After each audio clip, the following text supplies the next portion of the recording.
반갑습니다. 이투스 사회탐구 강사 이정입니다.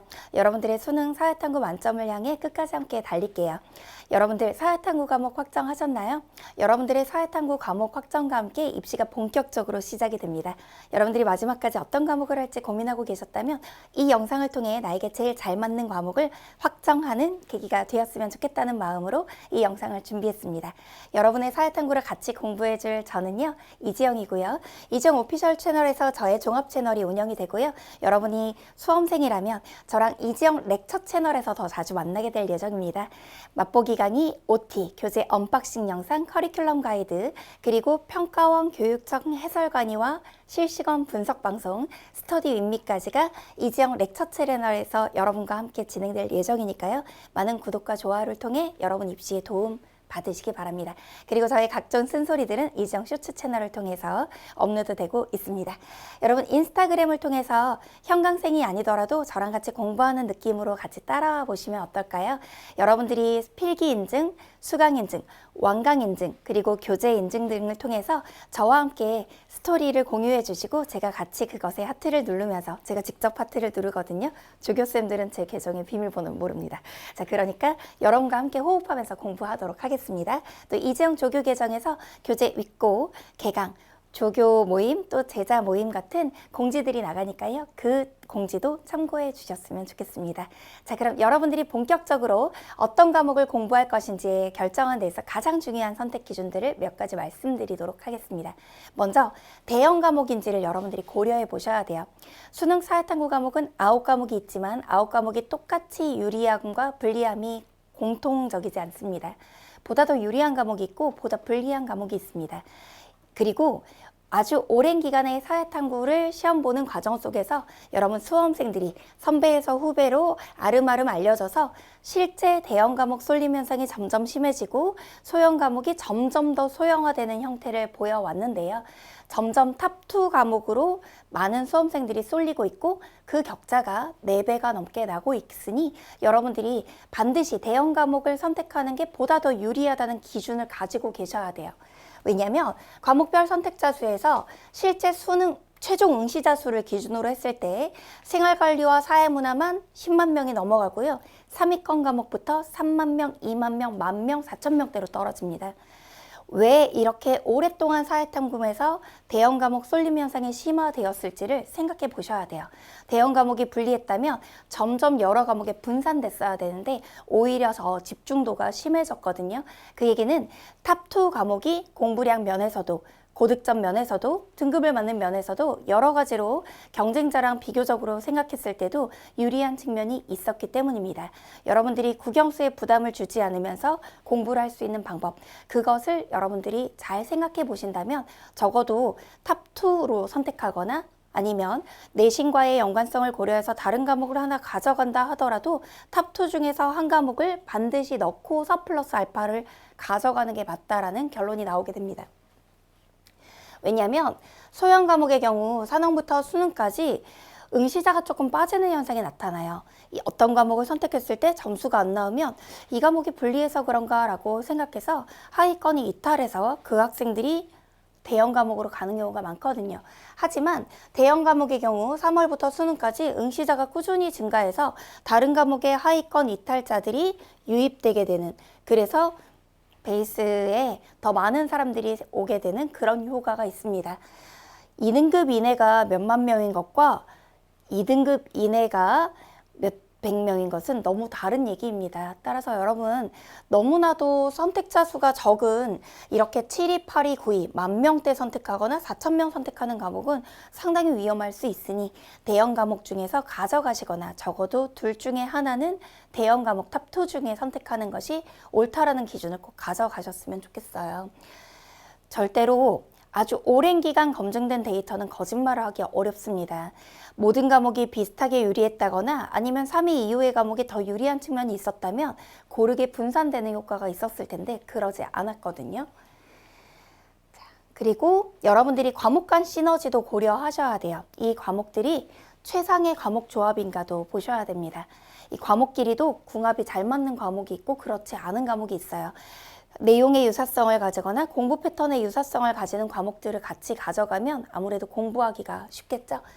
최우수 조합으로 사문과 생윤은 공부 패턴도 유사하면서 중복되는 내용도 10%에서 15% 정도가 돼서 가장 많은 수험생들이 선택하는 조합입니다.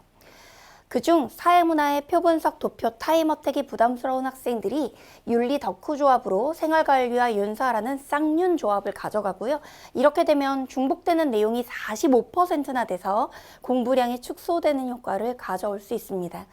지리 덕후 조합도 있는데요. 한국 지리와 세계 지리를 같이 하게 되면 공부 패턴이 유사하기 때문에 아무래도 좀 도움이 되겠죠. 약간 문과 속에 이과적 머리를 가진 학생들이 이런 지리 과목들을 좋아하는 편입니다. 역사 덕후 조합이라 그래서 동아시아사 세계사 조합도 가져갈 수 있지만 아까 보셨다시피 728위권의 과목이기 때문에 만명대의 선택을 감안하고서 공부해야 된다는 단점이 있겠네요. 암기할 것도 많을 수 있고요. 그리고 정말 이런 조합 잘 안 가져가기 때문에 찾아보기 힘든 조합, 정치와 법과 경제 같은 것을 이렇게 조합하는 경우 정말 흔치 않은 조합이라서 자기가 만약 이런 핵 인싸 조합을 가지고 있다 그러면 이 아래 댓글을 남겨주세요. 제가 밥을 사줘야 될 만큼 희귀한 분들입니다. 그 정도로 낯선 조합이죠. 고생을 많이 할 수 있는 조합입니다. 계산도 많고요. 아무래도 선택자 수가 적어서 등급 1등급 이내 들기에 너무 적은 수 안에 경쟁을 해야 됩니다. 그리고 내가 사회탐구 과목을 선택할 때요. 대학 입학 전형 전체에 도움이 되는지도 꼭 보셔야 되겠죠. 국어나 논술이나 면접에서 도움이 될 과목을 공부한다면 시간을 줄이는 효과를 볼 수 있을 거예요. 특히 갈수록 어려워지는 국어 부의문학 독서 문제에 인문 철학제 시문들이 많이 나오고 있어요. 맹자, 칸트, 비트겐슈타인 등은 장자도 마찬가지고 국어에서 많이 볼 수 있는 철학자들이죠. 논술과 면접에 가장 유리한 과목으로는 생윤, 사문, 윤사가 있습니다. 특히 논술에는 사회학과 철학의 질문이 압도적으로 많이 존재합니다. 그리고 국영수 공부를 안 할 수 없기 때문에 국영수에 부담을 주지 않도록 사회탐구의 공부량이 적절한지도 봐야죠. 특히 탑2 과목은 공부량이 적은 것으로 유명합니다. 생활관리와 사회문화가 전체 사회탐구 과목 중에서 가장 공부량이 적죠. 공부량이 적은 과목의 경우 국영수의 부담을 적게 주니까 공부량 분배를 하기가 좋을 거고요. 대신 변별력을 확보하기 위한 요소들은 있죠. 생활관리 같은 경우는 환경윤리 같은 경우나 사회정의 파트가 좀 난이도가 있게 나오고요. 사회문화는 표분석, 도표분석이 나올 수 있지만 역시 다른 과목의 공부량을 압도할 만큼 어려운 건 아니기 때문에 그 킬러 주제들만 잘 여러분들이 간파하신다면 좋은 결과가 있지 않을까 하는 생각을 합니다.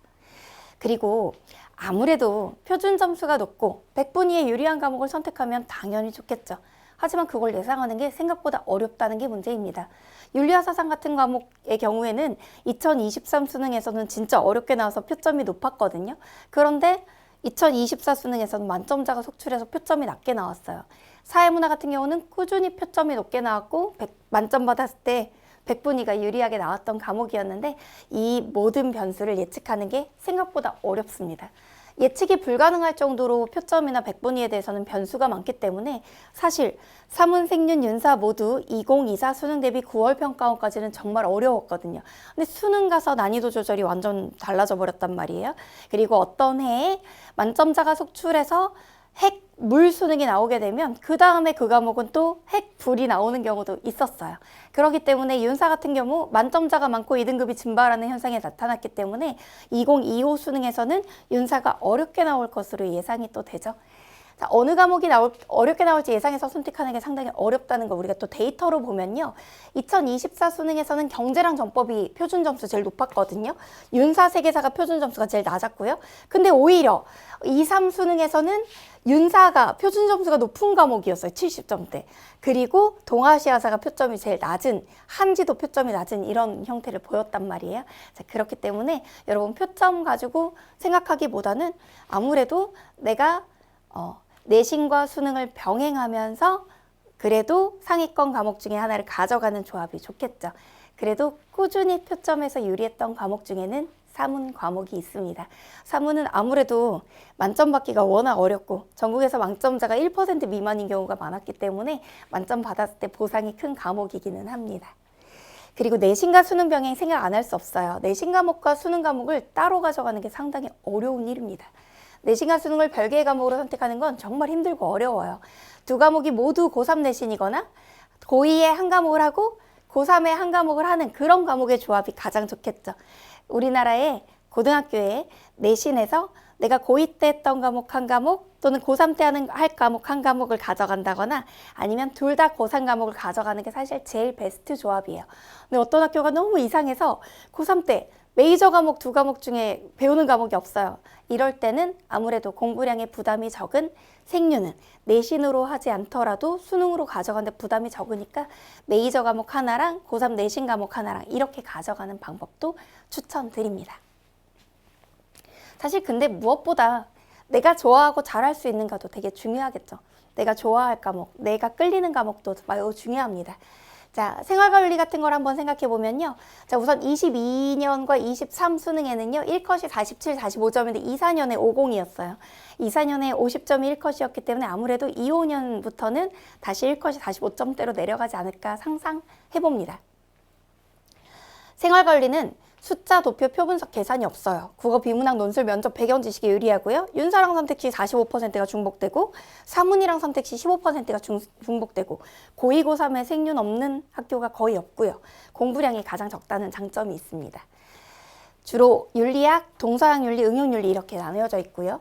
사회문화 같은 경우는 지금 등급컷을 보시면 알겠지만 46, 42, 45 항상 1등급 컷이 실수 하나에 좌우되지 않았고요. 1등급 컷이 낮게 형성돼서 두 문제, 세 문제를 틀려도 1등급이 나오는 그런 과목이었어요. 사회문화는 선택자 수가 2과목이고 고2, 고3 내신에 있는 경우가 많고 공부량이 생륜과 더불어 가장 적은 편이고요. 사회학이 들어있기 때문에 국어, 비문학, 논술, 면접, 배경 지식에 유리하고 생륜과 선택 시 또 중복되는 내용이 있다는 장점이 있습니다. 베버와 마르크스 같은 학자가 같이 나오거든요. 사회문화는 주로 사회과학 연구방법론, 문화인류학, 사회계층화 이론, 사회복지 같은 내용들로 이루어져 있고 내용이 무난한 편입니다. 윤리와 사상 같은 경우는 등급컷 조절에 좀 실패를 했던 역사가 있어요. 1컷이 50점이었던 때도 있고 2컷이 증발한 경우도 있죠. 하지만 어렵게 나올 때는 1컷이 45점도 나왔기 때문에 아마 2호 수능 윤사부터는 다시 어려워질 것으로 매우 확실히 예상되고 있습니다. 선택자 수 3위 과목이고요. 숫자, 도표, 표분석 계산이 없어요. 국어, 비문학, 논술, 면접에 배경 지식에 매우 유리하고요. 생륜과 선택 시 내용이 중복되고요.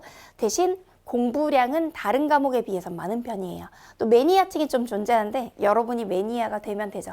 나는 사회문화의 도표, 표분석이 너무 싫다 그러면 쌍윤 세트도 나쁘지 않아요. 윤사, 생륜도 괜찮을 것 같습니다. 자, 윤사는 서양, 동양 이데올로기 파트의 내용으로 서양 철학, 동양 철학 이데올로기 파트로 이렇게 나눠져 있는 과목입니다. 자, 어느 과목이든 사실 다 맞으면 1등급이 되는 건 맞아요. 하지만 다 맞기까지의 허들을 넘는 데 있어서 여러분들이 제일 어려운 문제를 어떤 걸 통과해야 되느냐가 가장 중요하죠. 사회문화 같은 경우나 한국지리, 정치화법 같은 경우는 계산 문제를 제일 어려운 문제로 내고 있고요. 생활과 윤리 같은 경우는 19문제는 다 아는 재심은 아는 선지여도 한 문제에서 낯선 선지가 나오면 좀 까다로울 수 있고요. 대신 여러 번 재검토를 통해 그 선지의 정오를 생각할 시간이 충분히 주어진다는 그러한 장점이 있겠네요. 자, 가급적 제가 똑부러지게 여러분들께 강의를 진행하기 때문에 저랑 함께 재밌게 공부할 수 있는 생륜, 사문, 윤사 중에서 선택하시면 어떨까요? 제가 여러분들의 만점을 멱살 잡고 캐리해 줄게요. 지금 여러분들이 바로 제 과목의 1주차 맛보기 인강만 들으셔도 멱살 잡고 머릿속에 내용을 집어 넣어준다는 게 도대체 무슨 말인지 지금 체험하실 수 있을 거예요. 그럼 지금 맛보기 강의를 통해 저와 함께 1시간만 같이 공부해 보시겠어요? 그러면 머릿속에 남아있다는 게 내가 암기하려고 안 해도 지영쌤이 대신 암기해 준다는 게 이런 느낌이구나 라는 느낌을 받으실 수 있을 거고요. 제가 또 엄청난 필기 덕후거든요. 여러분들의 필기의 즐거움으로 수능날 들고 갈 단권한 노트 한 권을 완성하는 그런 즐거움으로 1년 동안 멱살 잡고 캐리해 드리겠습니다. 자, 여러분들과 함께 열심히 또 다양한 채널로 소통하면서 여러분의 입시와 함께 달리겠습니다. 자, 그럼 강의에서 만나요.